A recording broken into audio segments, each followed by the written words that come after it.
Just 10 ನಿಮಿಷದಲ್ಲಿ ಈ ರೆಸಿಪಿನ ಮಾಡಿಬಿಡ್ಬೋದು. ಮಾಡೋದಂತೂ ತುಂಬಾ ಈಸಿ ಆ್ಯಂಡ್ ಸಿಂಪಲ್. ತುಂಬ ಇಂಗ್ರೀಡಿಯೆಂಟ್ಸು ಬೇಕಾಗಿರಲ್ಲ, ಹಾಗೆ ಸಕ್ಕ ಟೇಸ್ಟಿಯಾಗಿರುತ್ತೆ. ರೈಸ್ಗಾಗಲಿ, ಚಪಾತಿ, ದೋಸೆ ಎಲ್ಲದಕ್ಕೂ ಸೂಪರ್. ಮುದ್ದೆ ಜೊತೆನೂ ಈ ರೆಸಿಪಿನ ಸರ್ವ್ ಮಾಡ್ಬೋದು. ಯಾರೆಲ್ಲ ಸವಿ ಕಿಚನ್ ಕನ್ನಡಗೆ ಸಬ್ಸ್ಕ್ರೈಬ್ ಆಗಿಲ್ಲ, ಪ್ಲೀಸ್ ಸಬ್ಸ್ಕ್ರೈಬ್ ಮಾಡಿ. ಈಗ ಶುರು ಮಾಡೋಣ. ನಾನಿವತ್ತು ಅರ್ಧ kg ಚಿಕನ್ಗೆ ತೋರಿಸ್ತಾ ಇದ್ದೀನಿ. ಮಿಕ್ಸಿ ಜಾರ್ಗೆ 1 ಹಿಡಿ ಪುದೀನ, 1 ಹಿಡಿ ಕೊತ್ತಂಬರಿ ಸೊಪ್ಪು, 2 ಈಕ್ವಲ್ ಆಗಿ ತೊಗೊಂಡಿದ್ದೀನಿ. ಒಂದೇ ಒಂದು ಹಸಿಮೆಣಸಿನ್ಕಾಯಿ ಹಾಕ್ಕೊಳ್ತಾ ಇದ್ದೀನಿ. 1 ಇಂಚು ಚಕ್ಕೆ, 4 ಲವಂಗ ಹಾಕ್ಕೊಳ್ತಾ ಇದ್ದೀನಿ. ಅರ್ಧ ಟೀ ಸ್ಪೂನ್ ಆಗುವಷ್ಟು ಜೀರಿಗೆ, 1/4 ಟೀ ಸ್ಪೂನ್ ಆಗುವಷ್ಟು ಮೆಂತ್ಯ ಕಾಳನ್ನು ಹಾಕಿದ್ದೀನಿ. 10 ರಿಂದ 15 ಎಸಳು ಬೆಳ್ಳುಳ್ಳಿ, 1.5 ಇಂಚ್ ಆಗುವಷ್ಟು ಶುಂಠಿನ ಹಾಕಿ ಸ್ವಲ್ಪ ನೀರನ್ನ ಆ್ಯಡ್ ಮಾಡಿ ನುಣ್ಣಗೆ ಗ್ರೈಂಡ್ ಮಾಡಿ ಇದನ್ನು ಪಕ್ಕಕ್ಕೆ ಇಟ್ಕೊಳ್ಳೋಣ.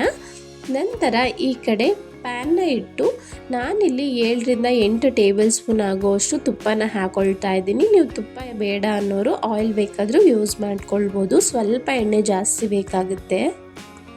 2 ಮೀಡಿಯಮ್ ಸೈಜ್ ಈರುಳ್ಳಿನ ಉದ್ದುದ ಕಟ್ ಮಾಡಿ ಸೇರಿಸ್ಕೊಂಡು ಒಂದು ಸ್ವಲ್ಪ ಫ್ರೈ ಮಾಡ್ಕೊಳ್ಳೋಣ. ಒಂಚೂರು ಗೋಲ್ಡನ್ ಬ್ರೌನ್ ಆಗಬೇಕು ಇದೆಲ್ಲ. ನಂತರ ಒಂದು ಚಿಟಿಕೆ ಅರಿಶಿನ, ಸ್ಟವ್ನ ಲೋ ಫ್ಲೇಮಲ್ಲಿ ಇಟ್ಕೊಂಡು 1 ಟೇಬಲ್ ಸ್ಪೂನ್ ಆಗುವಷ್ಟು ಖಾರದ ಪುಡಿ ಹಾಕ್ತಾ ಇದ್ದೀನಿ. ನಿಮಗೆ ಖಾರಕ್ಕೆ ತಕ್ಕಂತೆ ನೋಡಿಕೊಂಡು ಹಾಕ್ಕೊಳ್ಳಿ. ಈ ರೀತಿ ಎಣ್ಣೆ ಖಾರದ ಪುಡಿ ಹಾಕೋದ್ರಿಂದ ಒಳ್ಳೆ ಬಣ್ಣ ಬರುತ್ತೆ ಅಂತ. ಈಗ ತೊಳೆದು ಇಟ್ಕೊಂಡಿರೋ ಅಂಥ ಅರ್ಧ kg ಚಿಕನ್ನ ಹಾಕ್ಕೊಳ್ತಾ ಇದ್ದೀನಿ. ರುಚಿಗೆ ತಕ್ಕಷ್ಟು ಉಪ್ಪನ್ನು ಹಾಕ್ಕೊಳ್ಳೋಣ. ಚಿಕನ್ಗೆ ಉಪ್ಪು ಹಾಕೋದ್ರಿಂದ ಸಪ್ಪೆ ಸಪ್ಪೆ ಅನಿಸಲ್ಲ, ಹಾಗೆ ತುಂಬ ಚೆನ್ನಾಗಿ ಬೇಗನೂ ಬೇಯುತ್ತೆ. ನೋಡಿ, ಹೈ ಫ್ಲೇಮ್ ಇಟ್ಕೊಂಡು ಸುಮಾರು 5 ನಿಮಿಷಗಳ ಕಾಲ ಹೈ ಫ್ಲೇಮಲ್ಲೇ ಚೆನ್ನಾಗಿ ತುಪ್ಪದಲ್ಲಿ ಫ್ರೈ ಮಾಡಬೇಕು.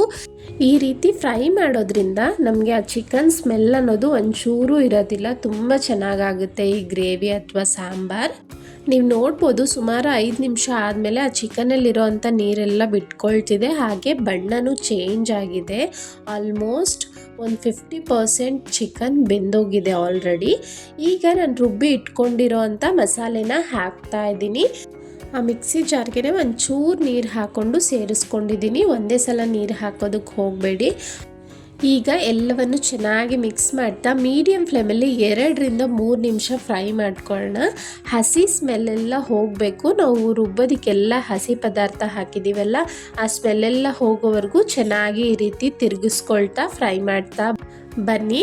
ಈಗ ನೋಡಿ, ಸುಮಾರು 2 ರಿಂದ 3 ನಿಮಿಷ ಆಗಿದೆ. ಮಸಾಲೆ ಎಲ್ಲ ಚೆನ್ನಾಗಿ ಫ್ರೈ ಮಾಡ್ಕೊಂಡ್ಮೇಲೆ ಇಲ್ಲಿ ಗ್ರೇವಿ ಕನ್ಸಿಸ್ಟೆನ್ಸಿ ಬೇಕಾ ಅಥವಾ ಸಾಂಬಾರ್ ಕನ್ಸಿಸ್ಟೆನ್ಸಿ ಬೇಕಾ ನೋಡಿಕೊಂಡು ನೀರನ್ನ ಸೇರಿಸ್ಕೊಳ್ಳಿ. ತುಂಬ ನೀರಾಗಿದ್ದರೆ ಚೆನ್ನಾಗಿರೋದಿಲ್ಲ. ನಾನಿಲ್ಲಿ ಒಂದು ಚಿಕ್ಕ ಗ್ಲಾಸಲ್ಲಿ, ಟೀ ಗ್ಲಾಸಲ್ಲಿ 2 ಗ್ಲಾಸ್ ಆಗುವಷ್ಟು ನೀರನ್ನ ಹಾಕ್ಕೊಂಡಿದ್ದೀನಿ ಅಷ್ಟೇ. ಮಧ್ಯೆ ತಿರುಗಿಸ್ಕೊಡ್ತಾ ಒಂದು 3 ನಿಮಿಷ ಬೇಯೋದಕ್ಕೆ ಬಿಟ್ಬಿಡೋಣ. ನೋಡಿ, ನಾನು ಪ್ಲೇಟ್ನ ಮುಚ್ಚಿಟ್ಟು ಆಗಾಗ ತಿರುಗಿಸ್ಕೊಳ್ತಾ ಚಿಕನ್ನ ಬೇಯಿಸ್ಕೊಂಡಿದ್ದೀನಿ. ನಾವು ಹಾಕಿರೋ ಅಂಥ ಎಣ್ಣೆ ಅಥವಾ ತುಪ್ಪ ಏನಿರುತ್ತೆ ಅದೆಲ್ಲ ಹೇಗೆ ತೇಲ್ತಿದೆ ನೀವು ನೋಡ್ಬೋದು. ಒಂದ್ಸಲ ಚಿಕನ್ ಬೆಂದಿದೆಯಾ ಅಂತ ಚೆಕ್ ಮಾಡ್ಕೊಳ್ಳಿ. ನೋಡಿ, ಸಾಂಬಾರ್ ಬೇಕು ಅನ್ನೋರು ಈ ಕನ್ಸಿಸ್ಟೆನ್ಸಿ ಇದ್ದಾಗೆ ನೀವು ಸ್ಟವ್ನ ಆಫ್ ಮಾಡ್ಕೊಳ್ಬೋದು. ನಾನಿವತ್ತು ಸ್ವಲ್ಪ ಗಟ್ಟಿಯಾಗಿಯೇ ಬೇಕು ನನಗೆ, ಚಪಾತಿಗೆ ಅಂತ ಮಾಡ್ತಿರೋದ್ರಿಂದ ಇನ್ನೊಂದು 2 ನಿಮಿಷ ಪ್ಲೇಟ್ ಮುಚ್ಚಿಟ್ಟು ಲೋ ಟು ಮೀಡಿಯಮ್ ಫ್ಲೇಮಲ್ಲಿ ಬಿಟ್ಟಿದ್ದೆ. ನೀವು ನೋಡ್ಬೋದು ಗ್ರೇವಿ ಕನ್ಸಿಸ್ಟೆನ್ಸಿ ಯಾವ ರೀತಿ ಇದೆ ಅಂತ. ಇದು ಸ್ವಲ್ಪ ಆಫ್ ಮಾಡಿದ್ಮೇಲೂ ಸ್ವಲ್ಪ ಇನ್ನೊಂಚೂರು ಗಟ್ಟಿ ಬರೋದ್ರಿಂದ ನಾನು ಈ ಕನ್ಸಿಸ್ಟೆನ್ಸಿ ಮಾಡ್ಕೊಂಡಿದ್ದೀನಿ. ಚಿಕನ್ ಎಲ್ಲ ಜ್ಯೂಸಿಯಾಗಿ, ಸಾಫ್ಟಾಗಿ, ಪರ್ಫೆಕ್ಟಾಗಿ ಬೆಂದಿತ್ತು. 10 ರಿಂದ 12 ನಿಮಿಷ ಇದ್ದರೆ ಈ ರೆಸಿಪಿನ ಆರಾಮಾಗಿ ಮಾಡ್ಕೊಬಿಡ್ಬೋದು. ಈಗ ಸ್ಟವ್ನ ಆಫ್ ಮಾಡಿ ಕೊನೆಯದಾಗಿ ಇಲ್ಲಿ 1 ನಿಂಬೆಹಣ್ಣ ಕಟ್ ಮಾಡಿಕೊಂಡು ಆ ನಿಂಬೆ ಹಣ್ಣಿನ ರಸನ ಸೇರಿಸ್ಕೊಂಡು ಮಿಕ್ಸ್ ಮಾಡೋಣ. ಇದಕ್ಕೆ ಯಾವುದೇ ರೀತಿ ಗರಂ ಮಸಾಲ, ಪೆಪ್ಪರ್ ಪೌಡರ್ ಎಲ್ಲ ಬಳಸಿಲ್ಲ. ಆ ಪೌಡರ್ಸ್ ಹಾಕಿದ್ರೆ ಟೇಸ್ಟೇ ಬೇರೆ ಆಗಿಬಿಡುತ್ತೆ. ಒಂದ್ಸಲ ಈ ರೀತಿನೂ ಟ್ರೈ ಮಾಡಿ ನೋಡಿ. ತುಂಬ ಸಿಂಪಲ್ ಆ್ಯಂಡ್ ಸೂಪರ್ ಟೇಸ್ಟಿಯಾಗಿರುತ್ತೆ. ನಿಮಗೆ ಹೇಗೆ ಬಂತು ಅಂತ ಕಮೆಂಟ್ನಲ್ಲಿ ತಿಳಿಸಿ. ಈ ವಿಡಿಯೋ ಇಷ್ಟ ಆಗಿದ್ರೆ ಲೈಕ್ ಮಾಡಿ, ನಿಮ್ಮ ಫ್ಯಾಮಿಲಿ ಫ್ರೆಂಡ್ಸ್ಗೆ ಶೇರ್ ಮಾಡಿ. ನನ್ನ ಚಾನಲ್ನಲ್ಲಿ ಹಲವಾರು ರೀತಿಯ ಚಿಕನ್ ರೆಸಿಪೀಸ್ ಇದೆ. ಇಂಟ್ರೆಸ್ಟ್ ಇರೋರು ಹೋಗಿ ಚೆಕ್ ಮಾಡ್ಬೋದು. Thank you so much for watching.